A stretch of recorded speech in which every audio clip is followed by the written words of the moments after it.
Right. Hello, hello, hello, my beautiful people.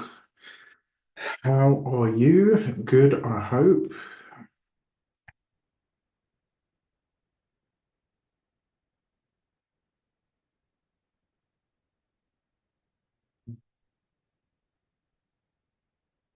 All right.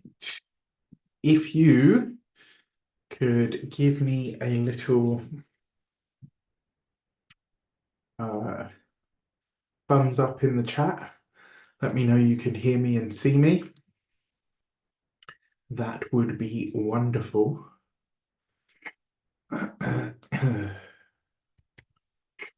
Oh,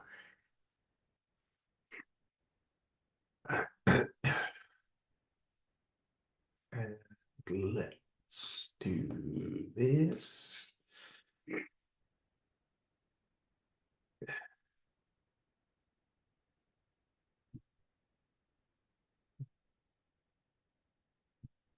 Okay, okay, okay.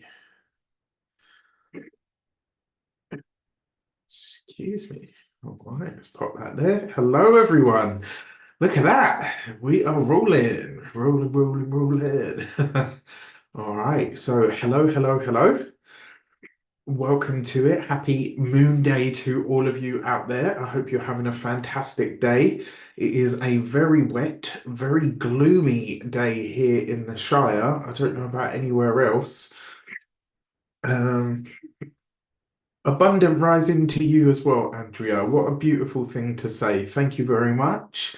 All right, good. So, you all know why we're here. It is Moon Day once more. And so, because I am a little bit of a mad scientist, as all of you know, I am toying around with these formats. I am having, it's just fun, right? I'm switching it up, I'm changing it up, I'm bringing new things and I'm enjoying developing them into what is going to be radiant reality from here on in. And you guys are thankfully all along for the ride with me. And yeah, I feel very grateful and very humbled that I get to explore and experiment with all of this, and you guys are alongside it with me. So thank you so much for being here. If you are new to my channel, my name is Raphael. I am an astrologer, tarot reader, numerologist, and an energy worker. Those are the core four, excuse me. Those are the core four practices or spiritual sciences, as I like to call them, that I utilize in order to look at the energies of the week ahead. So I also want to say that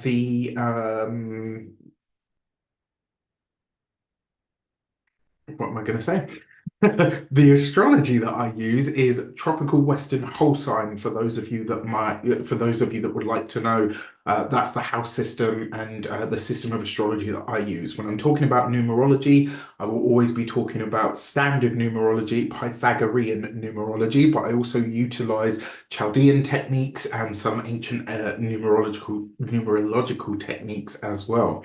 So if you are a continued subby, you know Rafi loves you. Thank you so much for being here. Thank you for spending a part of your moon day with me. It does mean the absolute world.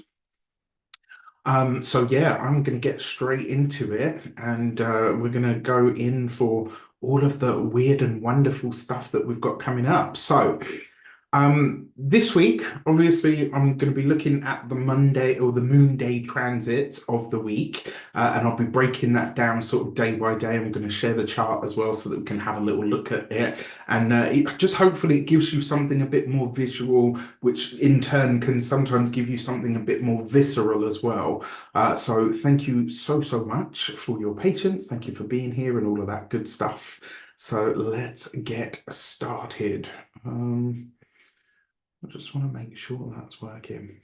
All right. Hey, Shanna. Lovely to have you. How you doing? And hi, Ray. Lovely to have you as well. Awesome, awesome, awesome, awesome. So these guys are members of mine. I'm very, very grateful. And it's lovely to have them. It's lovely to have all of you. So let's get started. Dun, dun, dun, dun. So we start the week as we speak right now. Our fair Luna is in the sign of Gemini, right? So we've got a communicative moon, we've got lots of need to communicate, right? We've got lots of sipping my morning tea. Right back at you. I got my Vasa here, right? So yes, as we start the week, Luna, our fair Luna, our celestial mother, is in the sign of Gemini, and she's actually applying at this moment in time to conjunct Jupiter. So that will happen over the course of today. It will happen quite later this evening, to be fair. And you know, Moon in Gemini is very much about communication, conversation, interaction, but it's also a need to communicate. Whenever we're talking about the moon, we're talking about the inner self. We're talking about the reflective. The moon is the mind and the body, because these are things about us that fluctuate, right? As the body and the mind and the emotions fluctuate, right? They wax and wane. So does our fair Luna, right? She does exactly the same thing. So at this moment in time, she's coming towards Jupiter, but I have to say, the moon is currently square to Saturn. So what this means is certainly today, and remember moon transits, lunar transits, they're short, right? She only takes an entire 28 days to go round the whole zodiac compared to all of the other planets in the sky, even Mercury, even the sun. That's very, very fast, right? Luna is a very fast moving being. And when you think about the nature of your thoughts, when you think about the nature of the mind, you think about the nature of your emotions, your needs and desires, they do this, right? They undulate, they wax and wane. And so in the sign of Gemini, maybe we're able to communicate what our needs are a little bit more. And we are at this moment in time, we're on a waning moon. We're heading towards the first, or should I say, the last quarter square of the lunar cycle. So at this moment in time, you might feel pulled to do something more practical. One of the things that I love about moon transits through the mercurial signs, so Gemini and Virgo, I love the moon in those signs for like cleaning, because it's like you can do something with your physical, tangible hands, but your mind is able to go through, run through, and process other stuff at the same time. It's just this really wonderful dichotomy where it's like, yes, the physical thing, you know, the physical motor skills, moon in Gemini, right, is doing something, but the mind is also able to do its thing in the background. And also, this might be a time where you start to get a bit more discerning about things in terms of what you think and don't think, what you agree with or don't agree with. You're starting to really not even just synthesize an idea, but also to be more discerning about the information that you use and share, what you are going to share, what you're not going to share, all of that kind of stuff. Okay, so as we come into Monday or Moon Day, in terms of current world events on the wider world stage, there's definitely going to be a feel of things coming to a close, and we'll talk about this as we get into, you know, explaining what this looks like. I do wonder if at this moment in time, certainly over the course of the next week, there are going to be a lot more financial implications and ramifications that come up. Just because of the way that things are heading. I know here in the UK we've got our the next budget coming up as well. So I don't know how it works for you guys in the States. In fact, can somebody get at me in the chat and let me know, like, do you guys have, because here in the UK we have it twice a year, and they roll out this ugly looking sort of red briefcase thing, and then after that everything goes haywire. Um, and yeah, I mean, interestingly enough, as well, right now we've got Pluto retrograde in the sign of Capricorn. It's just dipped back in, right? It's now literally doing its thing. It's retrograde and it's going to come back into Aquarius. This is the last time this is going to happen for all of us, certainly in our lifetimes, unless you freeze your body and then they defrost you later on. So interesting stuff. And interestingly enough, Pluto and Uranus are both they're in a trine at the moment, but both of them are retrograde, right? In the sign of Taurus, where Uranus is, and the sign of Capricorn, where Pluto is. So there's definitely something in the background that I kind of feel like is brewing on that financial slash sort of hierarchical structural sort of level. And in the money or the financial sphere, we're likely to see something. I don't like the word erupt, but given the planets that we're talking about, yeah, it's possible. Anyway, let's get back to it. So I am going to share the chart and I want somebody in the comments. You guys know how it works by now. Let me know, can you see the chart or are you just looking at my anxiety infusing desktop, as my friend likes to call it?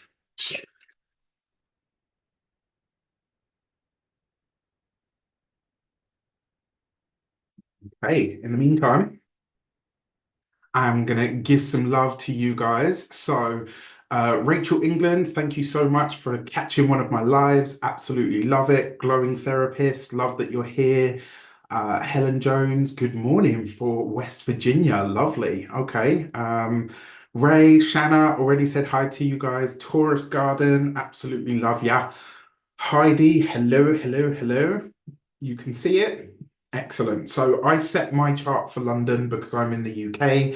Remember, when we're talking about this chart, I want you to ignore the houses in the middle. Even if you're in London or you're in the UK, as accurate as this is going to be for this time, even though it's 20 past 12, right, we're just looking at the overarching energy, all right? So as we start Monday, you can see here Luna, our fair Luna, is at 14 degrees of Gemini. She's coming into that application of conjunction to Jupiter. Now, Moon Jupiter is actually really nice, right? Luna and Zeus, as he was once known, they do love each other, right? They get on very well. They're really nice connections, but they can also cause or be big. Jupiter grows, expands, etc., and the moon feelings, right? So it could be a day of big feelings, right? Now, in all of this, Luna is currently square to Saturn, right? And if you want to count it, it is a wide orb at this moment in time, but Jupiter's slowing down to go retrograde, so I would count it. You've got Jupiter and Saturn are technically in a square as well, right? So there's a lot of energy in the air at the moment where it's like we want and need that light communication. We want to see that unfolding of things and that interaction and that fast energy. And yet we've got the reality check from Saturn kind of saying, and all of this is happening across a mutable energy. So at the moment, today, you might be feeling a little bit of a sticking point around the things that you want to change or around the things that you want to talk about or to converse about. Now, we start the day, as I said, with this Moon Jupiter. It is lovely, but it can bring big feelings, as I said, right? Now, that being said, it's going to pass through the square to Saturn, which means that maybe some of our words are restricted, or it's possible that we feel hemmed in some way by a burden that either doesn't belong to us or comes from an external sort of source of authority, if you like, right? Later in the day, she's going to come into contact with Jupiter. I actually really like that. I think it's really nice.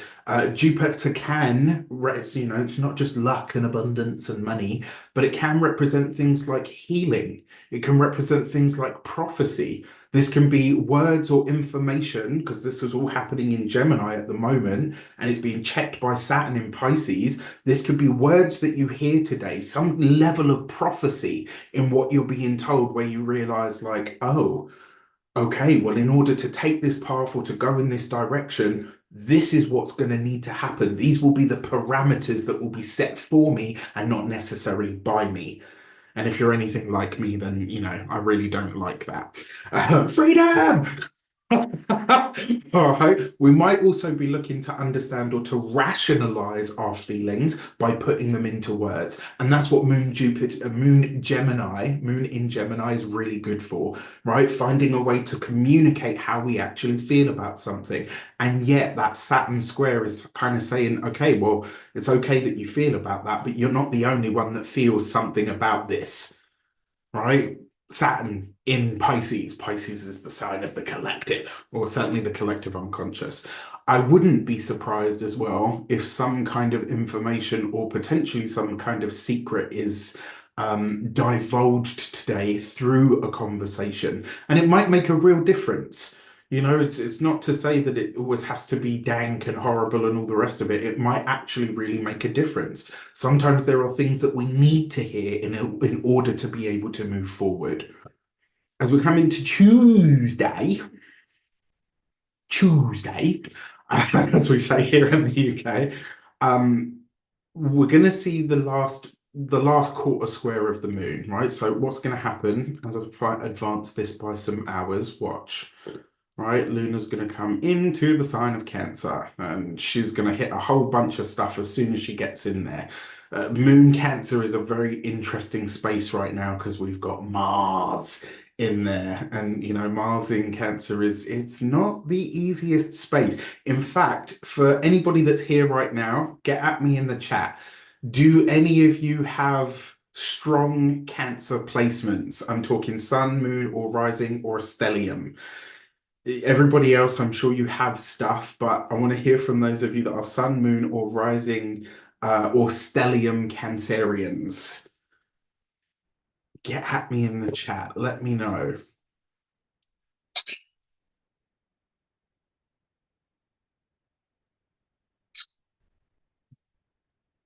Hi, lovely. Oh my gosh. It's been an age. Occasional otaku. It's been ages since I saw you. Hello. Um, Cancer rising, DDK. Nice. Thank you so much. Yeah, interesting. That's Mars in the first house. I bet that's given you cleared your sinuses a little bit. Ha ha ha. Sun, Mercury, and North Node, and it's been fun, Raf. It's been fun. Oh my gosh.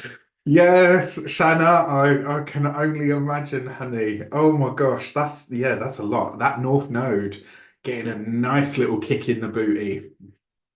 What about Saturn or as a point of Yod?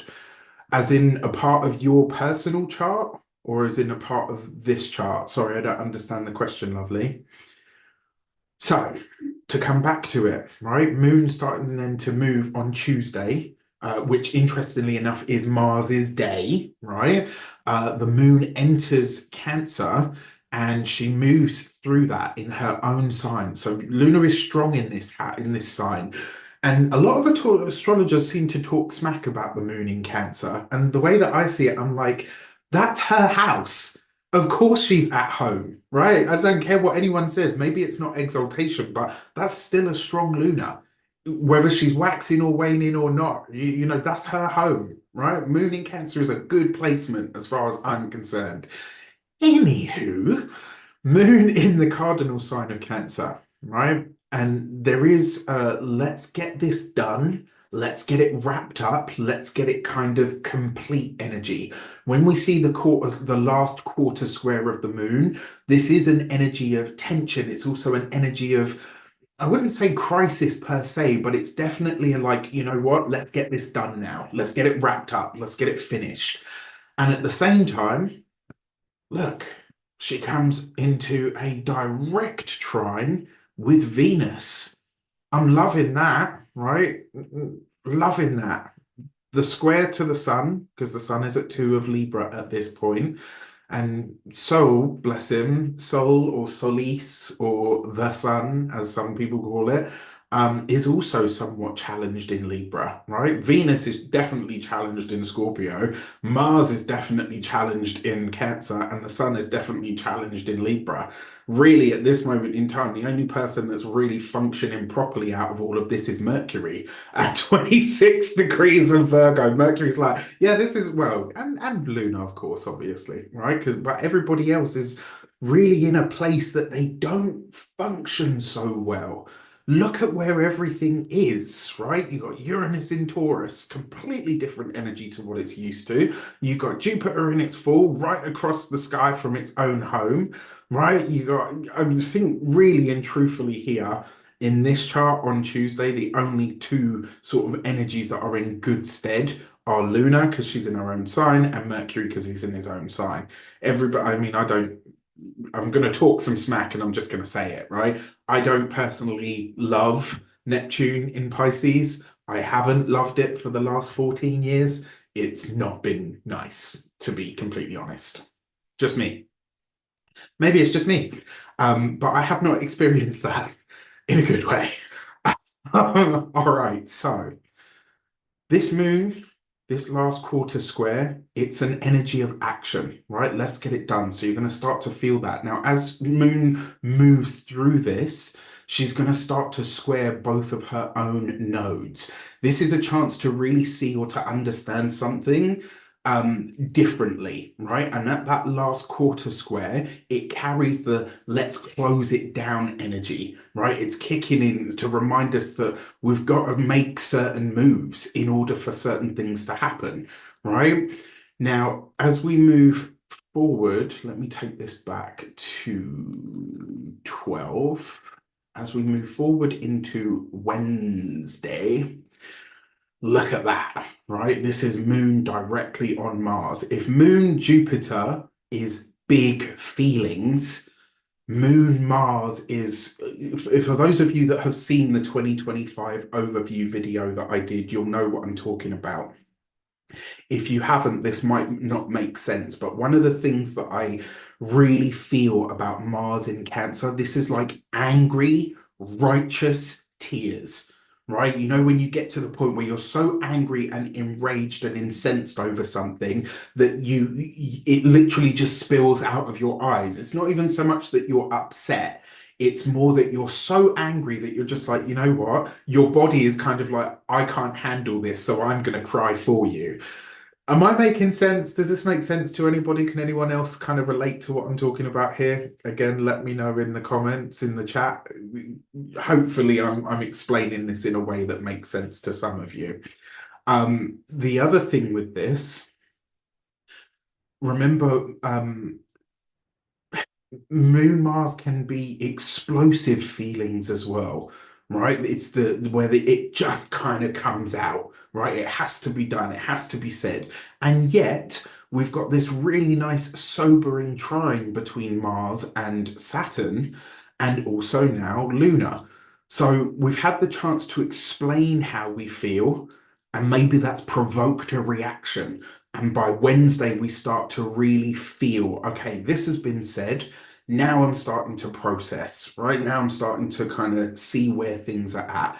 And truth be told, with this, that what am I trying to say? It is only 11 degrees of Cancer, but I definitely think that it's worth considering, right? Because we're having effectively the first activation, because Luna's going to pass through this part of the sky, obviously, between this and the what have I put here?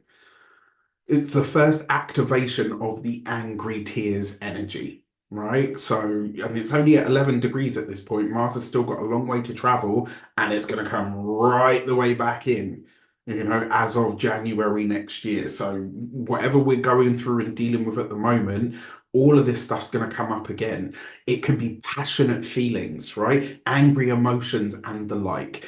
That direct trine to Saturn, I do like it because it brings like a sobering energy. And one of the things that you've probably heard me already say, Mars trine Saturn, especially in water signs, it's like an incredible emotional dynamo within you. If you can channel that energy, you can really, like, you can move mountains with it, but you gotta stay on top of your emotions, right? So Wednesday, I will say, is potentially one of those days. It could be some shush, right?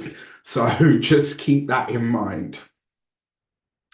The other thing is, it's a lot of inner courage, right? I really like Mars trine Saturn, particularly when it's in water signs. It's just really nice. And maybe I'm biased, but I've managed to use that personally to drive some things that have been really difficult, to drive them home, to get them over the finish line, right? Because that energy that I needed was coming from inside. It's like channeling your pure emotions into doing what needs to be done. And then there will also be an even stronger energy of this as we start to move forward, because Venus is going to join in and help harmonize and combine these energies for incredible emotional stability and personal power. Yes, she's troubled in Scorpio, right? We just have to call it what it is. But, but she's really good as she comes in to help and assist this trine between Saturn, Mars, and Venus. I think it's going to do some really nice things for all of us, right? But again, you'll have to do something with it. As we come into Thursday, so you can see there, she's at the late energies, right? Luna will pass through a trine to the eclipse point. Now, this is important, right? Because as she moves from 23 degrees forward, the eclipse that we've just had in Pisces was at 25 of Pisces. She's going to start to move through that, and obviously is already trine in Neptune at this point, but she's going to move through that, and it is an activation, is the really the first activation actually of the eclipse point. So whatever themes came up for you around that eclipse, now you're going to start to see it happen in a more sort of tangible way, right? Not all of it. You're just getting a tiny little glimpse. We've got a long way to go for this, right? And the nodes, truthfully speaking, aren't even in the signs of Virgo and Pisces just yet. So whatever comes up around that, pay attention. You'll definitely feel this on a more visceral level at this point, right? Remember, Moon is feelings. Luna is in Pisces, in Cancer, so we're going to be in the feels. Pay attention, and since you know this, if things get a little bit tense or even a little bit weird on Thursday, just observe what, why, and who. Right? We are currently, as I'm speaking and I'm delivering this now, we're still in between eclipses, which is, if you've been with me long enough, you've heard me say this. I call it the midpoint between the magic and the madness, right? You know that the Doctor Strange thing, the multiverse of madness. That's the time in between eclipses. Absolutely, like it's a really weird time for all of us. So there's that, right? She's doing a lot in this sign, I think. Like this transit of Cancer in particular is, and it happens once a month, so it's not like a rare thing, but I just think with everything that's happened up until this point, Thursday will be a very interesting day. Now, even though it's the moon and she is fast moving and it's lunar transits, I don't know, this one feels oddly prophetic in some way, right? And then, as if that wasn't enough, what's going to happen as she gets to the final degrees of Cancer? Boom. She's going to start to oppose Pluto. Moon Pluto can be intense, right? It's always, I say it can be, like it just is. Um, it can also be revelatory. It can represent what is hidden coming to life. It can be hidden wealth, hidden money, usually big money, because we're talking about Pluto here. So there's that aspect of it. And it's in the sign of Capricorn once more. So it's potentially that we see some kind of secret, again, more secrets come out about the PTB, as I like to label them. So yeah, it would be interesting, and I wouldn't be surprised if this week, probably around Thursday, we see on the wider world stage potentially some kind of people versus, the state kind of clash. And I hope I'm wrong on that front, but it's possible. And then on Friday, Moon is in Leo. Finally, we've got some nicer energy, right? So she's going to be sextiling the South Node. She's going to be trine to the North Node. That's much better. And as we come into this, Moon is in Leo. It's kind of some breathing space, I feel, after so much water, so much intensity, and so much being dredged up and coming to the surface. I think we've been granted a bit of a moment to relax, maybe to have a little bit of fun. Moon in Leo is fun. I mean, some people might argue that, but I personally feel that it is. We are definitely a bit more hype, a bit more theatrical, and it's a reminder reminder to that we are to enjoy and embody all of it in the lifetime and the lifescape that we have. Right? You know, I don't know if you remember that people used to say YOLO, man, YOLO. And whenever I heard somebody say that, I used to say, yeah, TYR. And they'd be like, what? No, YOLO, Raf. Yeah, TYR. That you remember. You only live once, that you remember, right? That's really the big and the long and the short of it all. Leo is about where we shine, right? And at this time, the moon's going to be sextile to the sun. This is, and remember, a sextile is only an opportunity, right? So it's a chance for us to not be so heavy, not be so intense, right? There's also a sextile to Mercury, which is giving us a chance to talk about how we feel, right? To own and be sovereign in our feelings. It gives us a chance to consider what our creative and our unique perspectives are or can create in our lives. And while all of this is happening, there's the square to Venus in Scorpio that's going to unfold. That'll be fun. And that could be many things around partnerships, relationships, even money that won't be ignored within relationships. It's also potentially about who has the what's the word? uh, yeah, like who has the stage in the relationship and who hogs the stage in the relationship. It's like there's two of us in this partnership, but it always seems to be about you. I wouldn't be surprised if we hear stuff like that around relationships on Friday.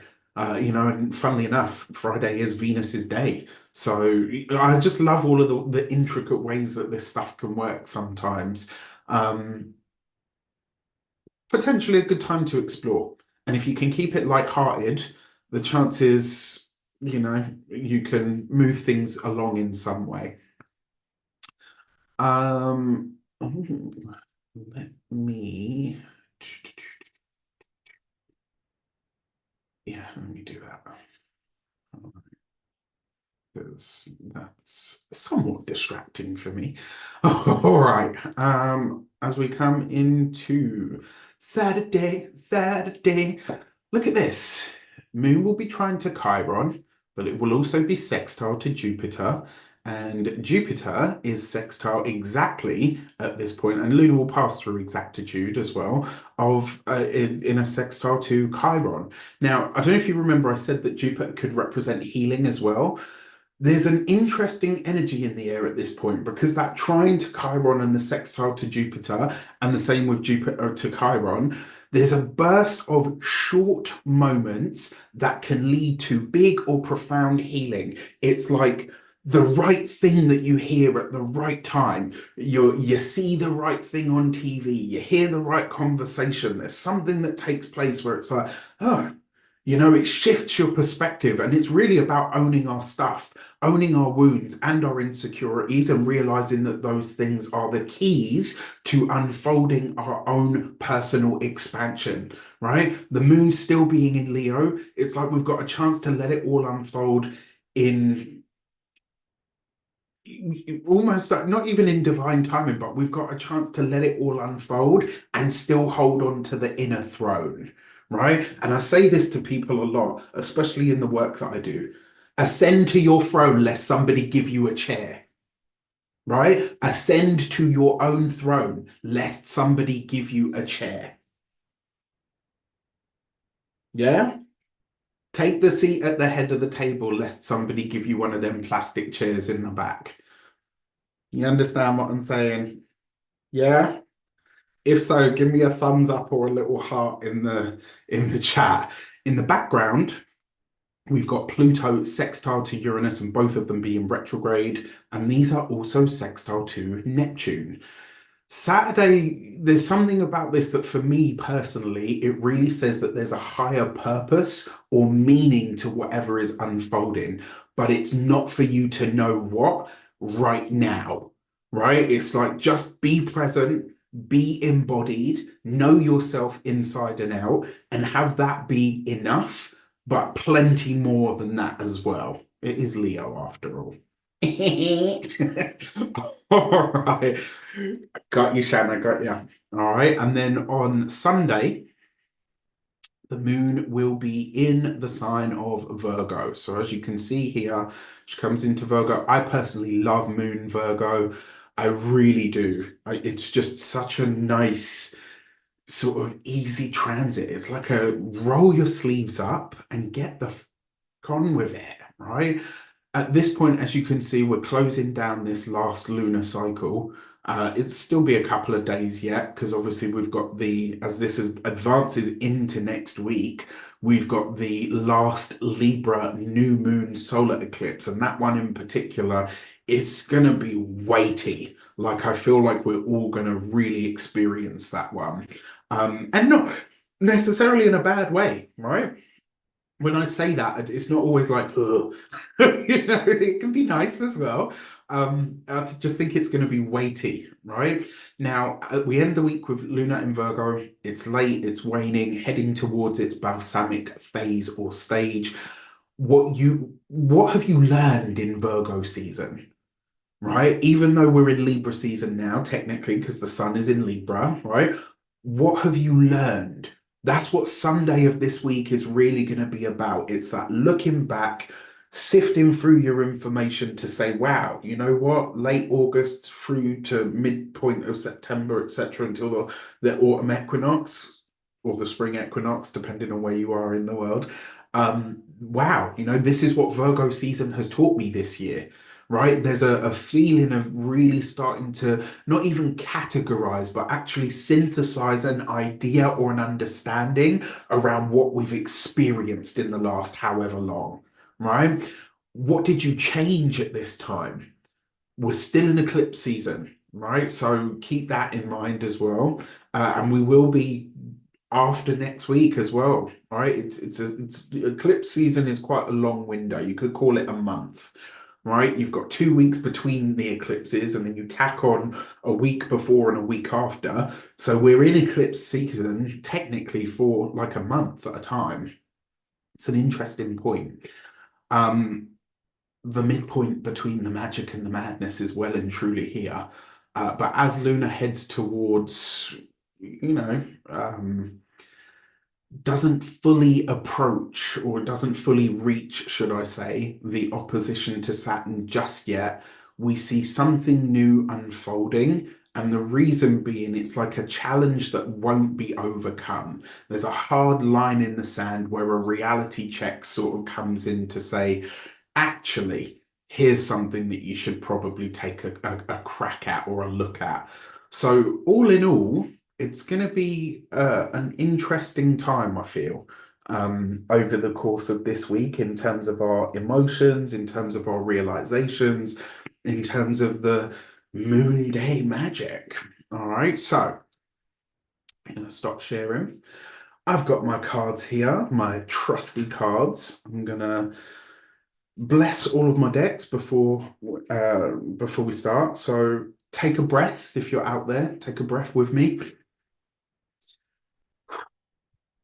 Right, it's a lot of information, even though the moon's in Gemini. Shake it off, come into the present moment, take a breath. I would like to bless my decks of cards with all forms of love, light, peace, prosperity, and abundance. And I pray that the messages that come through are ultimately clear and concise. They help us all on our paths to our highest vibrational good. So, for the Destiny card energy, I'm sure you guys remember this format. There were a lot of people that reached out and were like, I really like the old format. Can you put that in? And I was like, why not? So for our Destiny energy, we've got the Star card, right? So what does this tell us? This week, even under a waning moon, there are glimpses. We do get a little bit of a look. We do get a little bit of a look-see to see how things are going to unfold for us. And you remember earlier when I was talking and I said, one of these days over the course of the next week, there are going to be moments of prophecy.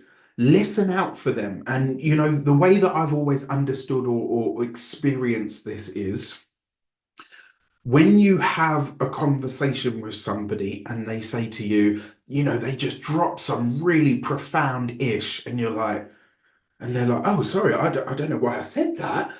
And you're just like, if you move in these circles, you're like, well, yeah, I heard you. right? Or you're in, as I say, like it happens, like you're in the queue at the supermarket and you hear somebody say something and you're like, they're talking to me. They don't know it, but they're talking to me right now. Or you flip the TV over, or you put the radio on in your car and you hear just the right thing at the just the right moment. There are going to be some moments this week I really feel of prophecy, right? And that star card as the destiny energy for the week. It's to tell you or to remind you to remain hopeful, to remind you that actually good things are coming and unfolding, but there are things that you need to know. And what does the star card follow? Right? If you know anything about tarot, the star card comes after the tower. I'd wager that everybody that's here right now has had a tower moment or three in the last 2 weeks, let alone, any more. I'm going to put both hands up for that one. Um, right? But I like that for the week ahead. For our direction energies, how do we best tap into? In fact, can somebody out there tell me to stop? I forgot to do that with the majors, but you guys are here. I get you guys now to tell me when to stop. That's the other thing about being live. It's really nice. I actually get to interact with you guys. So I'm going to keep. Oh, okay, no, and the cards have spoken, right? And the direction energy, well, certainly the first card for the direction energy is the Five of Pentacles, right? Second, we've got the Temperance card. So in this deck, it's called the She. And then we've got the Six of Cups, right? So in terms of, excuse me, bloody runny nose. In terms of the direction energies, how do we best tap into that star card? Five of Pentacles, draw a line under it. Acknowledge what is done, right? Let it go. Just be really, let it go, let it go. Just be really okay with the fact that some things come to an end. And it's important for that to happen. We've got the Temperance card next, right? So this is basically saying that whatever you are losing or releasing this week on an internal level, on an energetic level, it really is setting you up for some higher or greater good for you. Now, here's where this gets really interesting with my little tarot geek brain. We've got the Five of Pentacles. The Temperance card is number 14. 1 and 4 gives you 5. And then you've got the Six of Cups. So there's advancement here, providing emotionally, internally, energetically, you are able to release or to allow the release to take place, right? Sorry, I've got bloody tissue under on my on my face. And then with the Six of Cups, this is really about revisiting your past. And with the Temperance card, this is potentially about some kind of inner child healing work that needs to take place now. Right? So really, really interesting. And then finally, and on the wider world stage, this is going to be about the resources for children, the resources for women and children. I would not be surprised if on the wider world stage we hear a very big discussion around the resources that are diverted to aid, that are diverted to women and children in camps. And, there's going to potentially be something around that. I would also wager that there's going to be a big conversation this week about the money and the finances in the healthcare industry as it relates to children and or mothers and that whole sort of general arena. It's probably the best way to put it. So let's have a look. Oh my God, you're in Bristol. That's so cool. Hey. So I'm going to shuffle these and we're going to look at here. This is the insight cards. If we could see around corners, which we can, what would we be seeing? What do we need to know? When you're ready, just say when. Just say stop for me in the chat. All right, had a dream with a baby and my family taking care of the child. Wow. Okay, so look, that there is.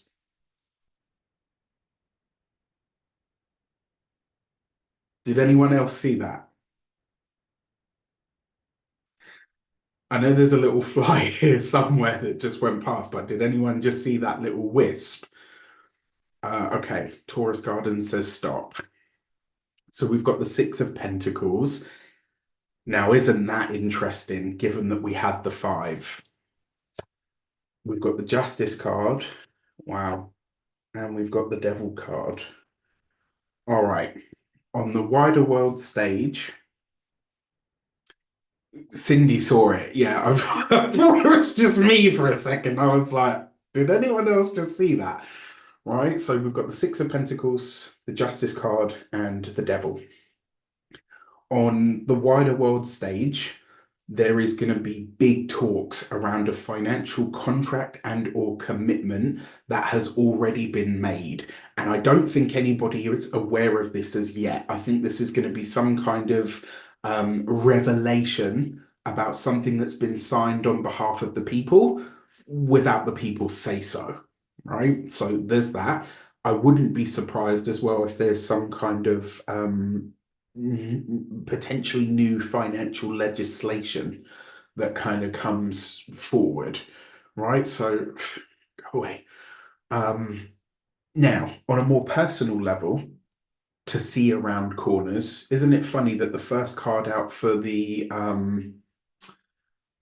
direction energies was the Five of Pentacles? Now we've got the Six. So we've moved forward, right? Which means internally we're going to be able to work with this energy, which is great, right? Right. Okay. Now, the other thing is how we use this or what this means for us on a microcosmic level. The Justice card is about commitment. And the Devil card is really about our obsessions and or our patterns or addictions. And what I've noticed is on a microcosmic level, the Devil card often shows up or connects to when people are convinced that there's only one way to do something, right? And when you see that level of rigidity, it can actually be damaging for you, right? And so what this kind of looks like is you either releasing or getting help from or with, getting out of something that you've told yourself that, well, this is just how it is. That's not actually the case. And there's a chance for us to free ourselves from that this week. Okay. That is the Moonday Magic for the week ahead. Thank you so much for being here. Thank you so much for sharing this time and this Monday with me. I appreciate and I love every single one of you. You know this. And I really appreciate that you take your time and that you interact with me here. If you feel like this will help somebody, if you feel like it was worth watching, smash the like button for me, share it with friends, put it out onto your socials. I would appreciate it immensely. So much. I'm gonna like it myself because I'm sad like that. um, so Shanna says the secret you talked about in the astrology. Oh, my pleasure, lovely. Thank you so much for showing up. I really, really appreciate it. Tina says, I honestly think astrology should be taught in schools. I agree with you wholeheartedly. Steve Judd, the astrologer, says that if astrology was taught in schools, we would literally eradicate war in 2 generations. And I am very much inclined to agree with him. Where are we? Hey, I'm so late. I haven't seemed to watch the replay. It'll be up there. But again, thank you all so much. Have a wonderful day ahead. Have a wonderful week ahead. Now that you can kind of see what some of the emotional stuff is going to be doing over the course of the week, just be mindful, be very mindful, very demure. No, I've tried. It's not me. Right, but have a great week ahead. Love you all so much. I love all of you, and I'm so, so grateful for you being a part of the Radiant Nation. To all of my wonderful members, Richie Smalls, Shanna Cross, Asleep by Nine, Bonnie Pierce, Radiant Angel Energy, the Taurus Garden. You guys have my heart. You know you do. Thank you for showing up for me. Have a wonderful day. Take